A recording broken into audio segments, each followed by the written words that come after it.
یا کیسے یقین ہو کہ میرا مرشد کامل ہے؟ یہی سوال ہے نا۔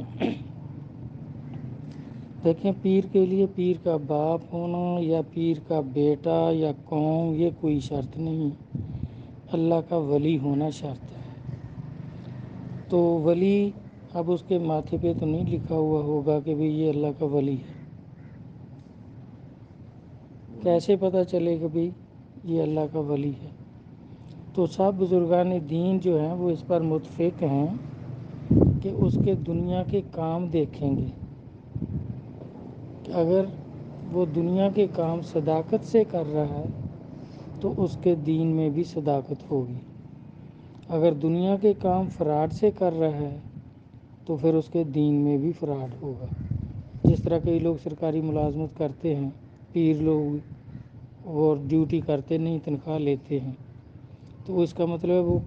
مخلص نہیں ہے اپنے پیشے کے ساتھ، تو اس کا اللہ کے ساتھ کوئی تعلق نہیں ہے۔ جو کام دنیا کے صداقت سے کرے گا تو اس کے دین میں بھی صداقت ہوگی۔ جس طرح دیکھیں نبی علیہ الصلوۃ والسلام نے آپ نے جو پہلی دعوت ذوالعشیرہ کی، اپنے سب خاندان والوں کو بلایا، دودھ کی دعوت دی، تو اس میں بھی دیکھیں آپ نے یہی بتایا، ان سے فرمایا کہ دیکھو اگر میں کہوں کہ اس پہاڑی کے پیچھے سے آپ لشکر آ رہا ہے جو آپ کے اوپر حملہ کرنے والا ہے، تو کیا آپ مان لیں گے؟ تو سب نے کہا جی بالکل مان لیں گے۔ کیوں مان لیں گے؟ کہ آپ نے کبھی جھوٹ نہیں بولا، آپ صادق ہیں اور امین ہیں۔ آپ دیکھیں اس میں انہوں نے صادق اور امین کہا، تو اس سے دیکھیں آپ کا کردار ثابت ہوتا ہے نا، کہ آپ نے دنیا کے کام جو کیے تھے اعلان نبوت سے پہلے وہ صداقت کے ساتھ کیے تھے، کسی نے امانتیں رکھی تو اس میں خیانت نہیں کی، کبھی جھوٹ نہیں بولا، تو یہ کام ظاہر ہیں۔ اسی طرح اگر پیر کو بھی دیکھنا ہے تو بظاہر تو یہی دیکھیں گے کہ یہ جو دنیا کے کام ہیں کیا وہ صداقت سے کرتا ہے۔ اگر وہ دنیا کے کام صداقت سے کر رہا ہے تو پھر اس کے دین میں بھی صداقت ہوگی۔ اگر وہ کبھی جھوٹ نہیں بولتا، تو جس طرح نبی علیہ السلام کا انہوں نے فرمایا کہ آپ نے کبھی جھوٹ نہیں بولا، تو آپ کی یہ بات بھی ہم مان لیں گے، یہ بھی سچ ہوگی۔ تو آپ نے بھی یہی فرمایا کہ جس طرح میں نے کبھی جھوٹ نہیں بولا، تو یہ بھی اسی طرح سچ ہے کہ میں اللہ کا نبی ہوں۔ تو اس طرح اگر پیر صاحب بھی جس کو آپ پرکھیں گے، پہچانیں گے، بظاہر تو اس کا یہی دیکھیں گے کہ یہ کبھی جھوٹ تو نہیں بولتا، ادھر ادھر سے پتہ کر لیں، سچ بولتا ہے، دنیا کے کام صداقت سے کرتا ہے، تو پھر اس کا کہنا یہ بھی سچ ہوگا کہ اس کو خلافت ہے، وہ تبلیغ کر رہا ہے اللہ کی طرف سے، اس کو یہ خلافت اپنے پیر و مرشد کی طرف سے نصیب ہوئی ہے، تو صحیح فیض و برکت ملے گا۔ اب اظہار کیسے ہوگا؟ کیونکہ پیر بیعت کرنے کا مقصد پیر کا یہ ہوتا ہے کہ نور ایمان عطا کرنا ہے، اور مرید کا مقصد بھی یہی ہونا چاہیے کہ اس نے نور ایمان حاصل کرنا ہے۔ کوئی دنیاوی مقصد مرید کا بھی نہیں ہونا چاہیے، اور کوئی دنیاوی مقصد پیر صاحب کا بھی نہیں ہونا چاہیے۔ نور ایمان عطا کرنا پیر کا مقصد ہو اور نور ایمان حاصل کرنا یہ مرید کا مقصد ہو، پھر تو دونوں اپنے مقصد میں سچے ہیں۔ اب نور ایمان کا کیسے پتہ چلے؟ دیکھیں نور ایمان اللہ کا نور ہے، اور قرآن پاک بھی اللہ کا کلام ہے، اللہ کا نور ہے، اللہ کی ذات نور ہے۔ اب دیکھیں یہی قرآن پاک کبھی ایک آیت یا دو آیات نبی علیہ الصلوۃ والسلام پر جب نازل ہوتی تھی وحی کے ذریعے، تو سرکار پر ایک کیفیت طاری ہو جاتی تھی، جس سے آپ کے جسم میں لرزہ پیدا ہوتا تھا، اور جسم میں اس کی ایک کیفیت محسوس ہوتی تھی، تو وہ کیفیت جو تھی وہ قرآن پاک کی تھی، کیونکہ قرآن اللہ کا نور ہے، اور نور ایمان بھی اللہ کا نور ہے۔ اور پھر دیکھیں یہ نبی علیہ الصلوۃ والسلام نے پہلی وحی سے لے کر آخری وحی تک اس کو کھول کھول کر بیان کیا کہ جب مجھ پہ وحی آتی ہے میری یہ کیفیت ہوتی ہے۔ اور صحابہ کرام وہ دیکھتے تھے۔ اماں عائشہ رضی اللہ عنہا سے بھی روایت ہے کہ کتنی دفعہ میں نے دیکھا کہ سردی کا موسم ہے اور سرکار دو جہاں پہ وحی آئی ہے، تو آپ جب وحی سے اٹھتے تھے تو آپ کی پیشانی پہ پسینہ ہوتا تھا، اور کئی دفعہ آپ کا جسم جو ہوتا تھا وہ کانپ رہا ہوتا تھا۔ وہ سب جو ہو رہا تھا وہ وحی کی کیفیت تھی۔ اب دیکھیں پہلی وحی سے آخری وحی تک سرکار نے ہر دفعہ اس کیفیت کو بیان کیا ہے کہ جب بھی مجھ پہ وحی آتی ہے میری یہ کیفیت ہوتی ہے۔ اب نہ تو بعد میں وحی آنی تھی، کیونکہ نبوت سرکار نے فرما دیا لا نبی یا بعد ہی، میرے بعد نبی کوئی نہیں، اور وحی جو ہے وہ نبیوں پہ آتی ہے۔ نبوت ختم ہو گئی، وحی ختم ہو گئی، تو آپ کا اس کو کھول کھول کر بیان کرنے کا مقصد کیا تھا؟ کیونکہ وحی تو آنی نہیں کہ امت سمجھ لے کہ کسی کے ساتھ یہ کیفیت ہو تو وہ سمجھ لے کہ میرے اوپر وحی آئی ہے، وحی آنی نہیں ہے، اور سرکار پھر بھی اس کو کھول کھول کر آخری وحی تک بیان کرتے رہے۔ تو آپ کا مقصد یہ تھا کہ کل میری امت جب میری امت کے ولیوں سے نور ایمان کی خاطر بیعت کرے گی، اگر بیعت کے دوران جب پیر اللہ کا ولی اپنی توجہ سے نور ایمان منتقل کرے گا تو اس مرید کی یہ کیفیت ہو جو سرکار کی وحی کے دوران ہوتی تھی، تو پھر وہ سمجھ لے کہ نور ایمان مل گیا ہے۔ مرشد صاحب تصرف ہے، نور ایمان تصرف کر سکتے ہیں۔ اگر وہ کیفیت اس پہ ہوتی ہے تو وہ سمجھ لے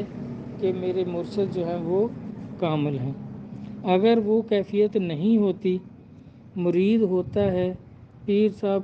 اس کو خطبہ پڑھاتے ہیں، جو بھی تعلیم کرتے ہیں، اس کو اپنے جسم میں محسوس ہی نہیں ہوتا، وہ وحی والی کیفیت اس پہ طاری ہوتی نہیں، تو اس کا مطلب ہے کہ پیر صاحب جو ہیں وہ کامل نہیں ہیں۔ کامل ہوں گے تو جس طرح سرکار کی کیفیت وحی کے دوران ہوتی تھی، مرید ہوتے وقت مرید کی حالت بھی وہی ہوگی جب وہ اپنے تصرف سے وہ نور ایمان، وہی نور جو نبی علیہ السلام سے اولیاء کرام میں سینہ بسینہ آ رہا ہے، تو جب پیر منتقل کرے گا مرید کا حصہ تو اس پر وہ وحی والی کیفیت طاری ہوگی، تو پھر وہ سمجھ لے، عین الیقین ہو جائے کہ واقعی میرے مرشد صاحب تصرف ہیں اور میرے مرشد کامل ہیں۔ اگر محسوس ہی کچھ نہیں ہوتا، سرکار کا مقصد بھی یہی تھا وحی بار بار بیان کرنے کا کہ وحی کی کیفیت یہ ہے کہ اگر اس طرح کیفیت نہیں ہوتی تو مرید اپنی تلاش جاری رکھے، بالکل اس کو مرشد اس کے جو ہیں وہ کامل نہیں ہیں، کیونکہ وہ نور ایمان کے اثرات اور کیفیت اس پہ طاری نہیں ہوئی۔ جس طرح کہتے ہیں نا کہ دریا کی گہرائی کا پتہ دریا میں اتر کر چلتا ہے، باہر کھڑے اندازہ نہیں ہوتا کہ دریا میں کتنا پانی ہے، جب آپ اس میں اتریں گے تو پھر پتہ چل جائے گا کہ پانی کتنا گہرا ہے اس میں۔ تو اسی طرح جب پیر و مرشد سے بیعت کریں گے تو پھر پتہ چلے گا کہ بھئی میرے مرشد کامل ہیں کہ نہیں۔ جب وہ تصرف کریں گے تو اس تصرف کے اثرات وحی کی طرح ہوں گے، پھر وہ سمجھ جائے۔ دوسری چیز غوث اعظم رحمۃ اللہ علیہ فرماتے ہیں کہ جس طرح اندھا جو ہے سورج کو دیکھ نہیں سکتا، لیکن اگر اس کو سورج کے سامنے کھڑا کر دیں اور سورج کی شعاعیں اس کے چہرے پہ پڑیں تو وہ اندھا ہے، دیکھ نہیں سکتا، لیکن حرارت آفتابی جب اس کے چہرے پہ پڑے گی تو اس حرارت سے وہ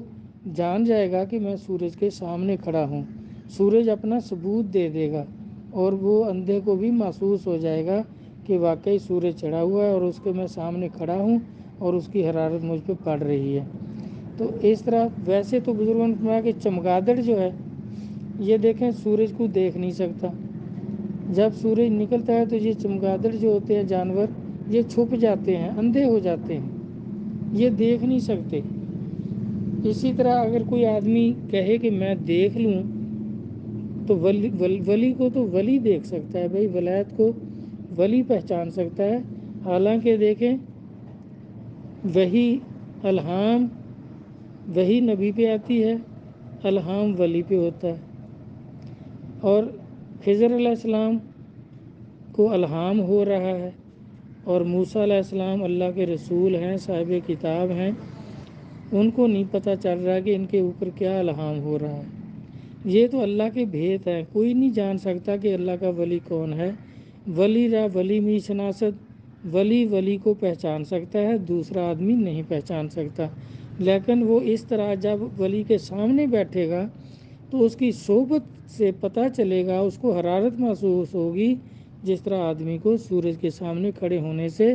حرارت آفتابی محسوس ہوتی ہے۔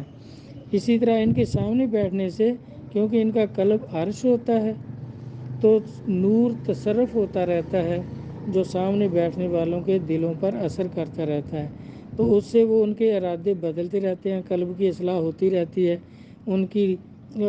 عقائد ٹھیک ہوتے رہتے ہیں۔ تو اس طرح یہ آدمی ان کی صحبت سے پہچان لے گا کہ اب اس کی طبیعت نیکی کی طرف راغب ہو رہی ہے، تو پھر وہ سمجھ لے کہ یہ اس شخص کی صحبت کا اثر ہے، یہ واقعی کوئی اللہ کا بندہ ہے جس کی صحبت سے میری عقائد صحیح ہو رہے ہیں،